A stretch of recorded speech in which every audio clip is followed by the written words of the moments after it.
5월 14일 새벽은혜 하나님께서 우리에게 주신 말씀은 열왕기상 16장 29절에서 34절 말씀입니다. 제가 봉독하도록 하겠습니다. 유다의 아사왕 제38년에 오므리의 아들 아합은 이스라엘의 왕이 되니라. 오므리의 아들 아합이 사마리아에서 22년 동안 이스라엘을 다스리니라. 오므리의 아들 아합이 그의 이전의 모든 사람보다 여호와 보시기에 악을 더욱 행하여 느밧의 아들 여로보암의 죄를 따라 행하는 것을 오히려 가볍게 여기며 시돈 사람의 왕 옛바알의 딸 이세벨의 아내로 삼고 가서 바알을 섬겨 예배하고 사마리아에 건축한 바알의 신전 안에 바알을 위하여 제단을 쌓으며 또 아세라 상을 만들었으니 그는 그 이전에 이스라엘의 모든 왕보다 심히 이스라엘 하나님 여호와를 노하시게 하였더라. 그 시대에 베델 사람 히엘이 여리고를 건축하였는데 그가 그 터를 쌓을 때에 맏아들 아비람을 잃었고 그 성문을 세울 때에 막내 아들 수굽을 잃었으니 여호와께서 눈의 아들 여호사를 통하여 하신 말씀과 같이 되었더라. 아멘. 이게 이제 가장 악한 왕이라고 북이스라엘에서요 가장 악한 왕이라고 평가받고 있는 아합 왕의 이제 일대기가 시작이 되거든요. 그래서 이제 그 시작을 하면서 이 아합 왕이 어떻게 살았는지 이제 평가를 내리는 이 부분이 바로 29절에서 34절까지의 그런 내용이라고 볼 수가 있습니다. 무려 5장에 걸쳐서 아합 왕이 이런 일들을 했었다라고 이제 이야기를 합니다. 그래서 기타 다른 악한 왕과는 아주 결이 다른 정말 그냥 상세한 분량을 얘기하면서 이렇게 이스라엘 백성들 그리고 이것을 읽는 독자들에게 경고하고 있습니다. 아합 왕은요 사마리아에서 지금 22년 동안 나라를 다스렸어요. 여로보암의 죄를 오히려 가볍게 여기고 시돈의 이세벨을 아내로 삼아 이 바알을 섬겨 예배하고 아세라 상을 만들어서 또 이제 제사를 했다고 합니다. 이 오늘 말씀을 통해서 하나님께서 우리에게 주신 말씀 첫 번째는요, 죄를 가볍게 여기지 말라입니다. 이 무슨 말이냐면 오늘 말씀의 핵심이 저는 이것으로 봤어요. 31절에 여로보암의 죄를 따라 행하는 것을 오히려 가볍게 여겼다. 여로보암도 마찬가지로 이제 이스라엘을 하나님께로 돌이켜야 되는 그런 의무를 가지고 있었던 그런 왕이었는데 그 의무를 저버리고 그 백성들이 예루살렘에서 예배하는 것들을 못마땅하게 여겨서 백성들을 내려가지 못하게 하고 이 여로보암의 길이라고 하는 이 네 가지 정도의 이 다른 일들, 악한 일들을 행해서 이스라엘 백성들로 하나님을 바로 섬기지 못하게 했다고 했죠. 그게 뭐였죠?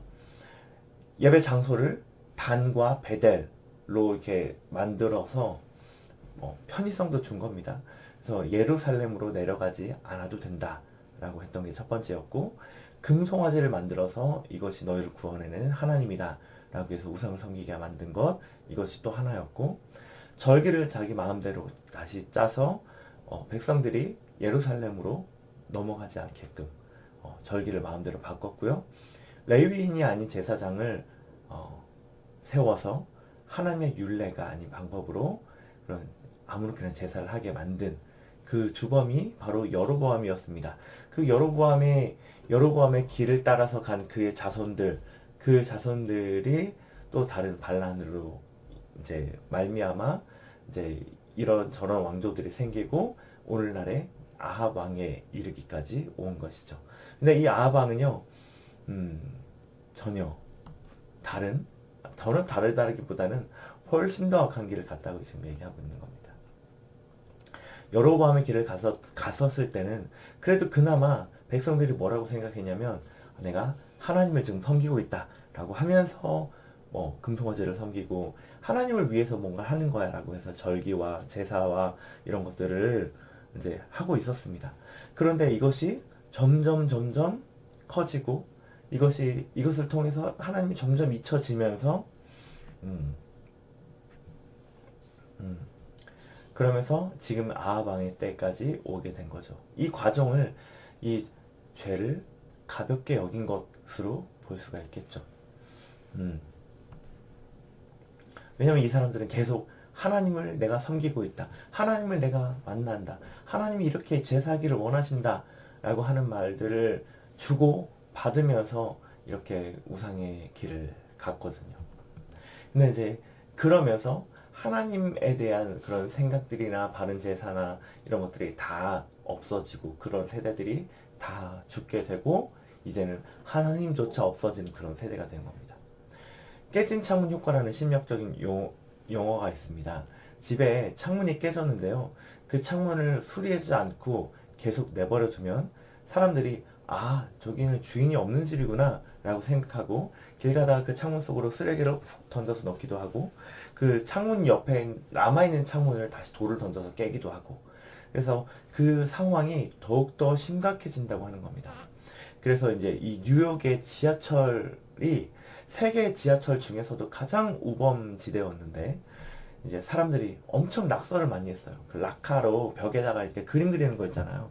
그런 예술이라고 하는 것들을 막 하면서 많은 사람들이 그것에 몰려왔고 이제 낙서를 했거든요. 네, 그러면서 사람들이 몰리니까 그 와중에 또 이제 범죄를 저지르는 사람들이 더 많아졌던 거죠. 그래서 이제 낙서라고 하는 이 작은 것들을 용인하고 용납하는 것 같으니까 이제 그것보다 더 다른 범죄들, 더 심한 범죄들도 이제 뭐 여기서는 가능하구나 라고 생각하고 사람들이 더 범죄를 많이 저지르게 됐던 거예요. 그래서 뉴욕 지하철이 세계에서 가장 범죄율이 높았다고 합니다. 뉴욕시는 이 범죄율을 바로잡으려고 무엇을 했겠습니까? 낙서부터 지었다고 합니다. 사람들은 계속 반항하며 도망다니면서 낙서를 했지만 뉴욕시에서도 끈질기게 그 낙서를 지우고 낙서하는 사람들을 붙잡았다고 합니다. 그러자 놀랍게도 범죄율이 뚝 떨어진 거예요. 작은 행동인 이 낙서를 용인했더니 범죄가 커졌는데 낙서를 금했더니 범죄율이 떨어진 겁니다. 죄도 이와 마찬가지 아닐까요? 여로보암의 죄도 우리는 하나님을 섬기는 것이니까 괜찮아. 이렇게 작은 행동 이런 정도는 좀 놔둬도 되지 않아? 라고 생각했을 수도 있어요. 금송아지를 섬기는 것이나 십자가나 금송아지나 뭐가 다를 거야? 라고 얘기할 수도 뭐 있었겠죠. 그들의 나름대로는. 근데 그런 작은 것들을 용인하고 허용하고 그러다 보니까 그 결과가 어땠습니까? 하나님을 잃어버리게 된 거죠. 아예 다른 우상들을 섬기게 되는 결과까지 오게 되는 겁니다.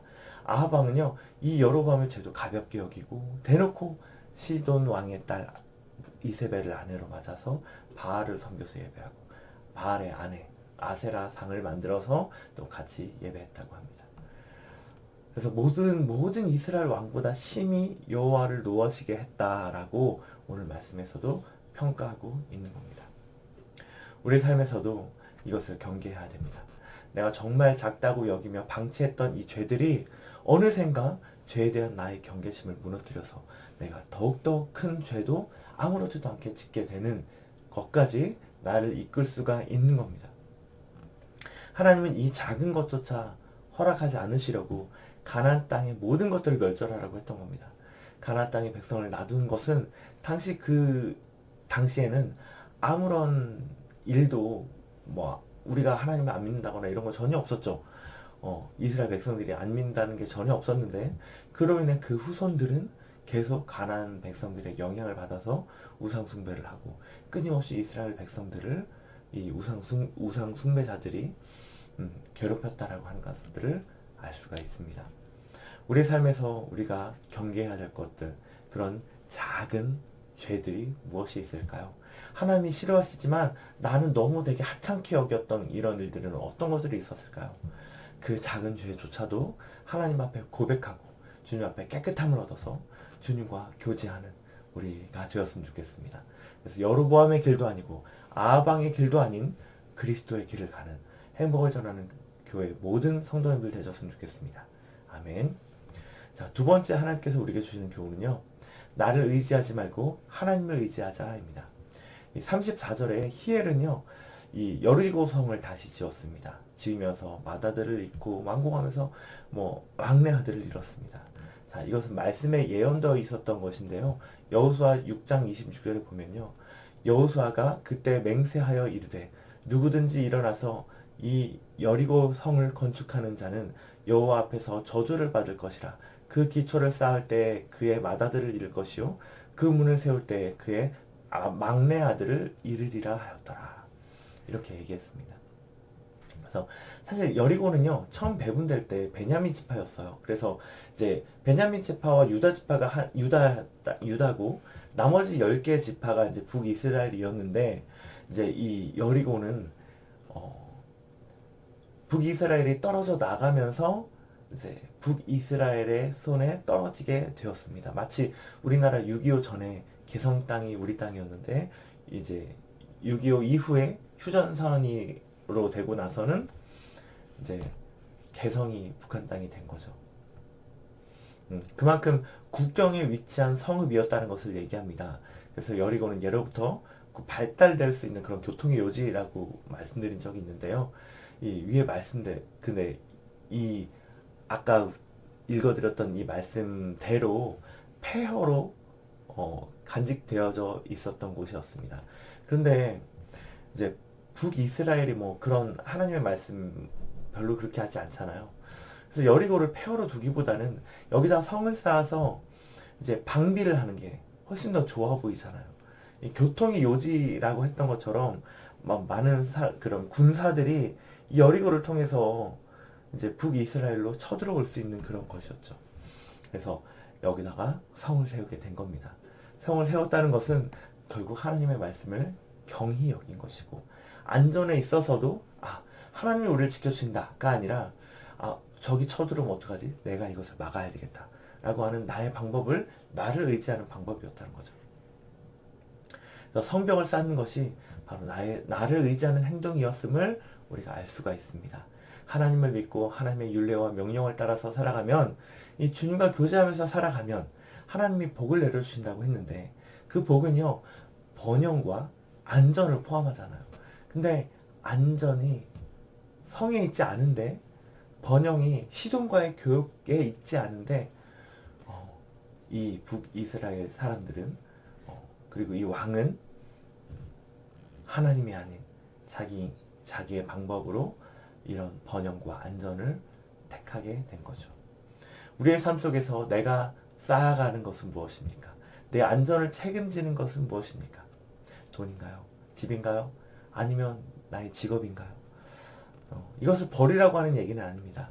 이것이 나를 지배하지 못하게 막아야 됩니다. 하나님을 전적으로 의지해야 됩니다. 돈이나 집이나 직업이 내가 하나님을 섬기는 것을, 내가 하나님과 동행하는 것을 막지 못하게 하십시오. 하나님과 교제하지 못하게 하는 모든 것들을 뒤로 하고 하나님과 동행하십시오. 그것이 하나님의 진정으로 의지하는 것입니다. 돈보다, 집보다, 직업보다 하나님을 의지하는 행복을 전하는 교회 모든 성도님 되시기를 간절히 바라겠습니다. 기도하겠습니다. 하나님 아버지 감사합니다. 오늘 말씀을 통하여서 우리에게 말씀해 주시니 감사합니다. 오늘 아합 왕이 죄를 가벼이 여기는 것을 보면서 하나님 우리의 삶 속에서 우리가 이것은 괜찮아라고 가볍게 여겼던 주님이 싫어하시는 것들이 있지 않았나 생각해 봅니다. 그런 것들까지도 모두 다 주님께 맡겨드리고 깨끗함을 받아서 내가 오늘 하루 주님과 동행하기를 원합니다. 주님, 우리의 안전이 집에 있지 아니하고 성에 있지 아니하고 하나님께 있음을 고백합니다.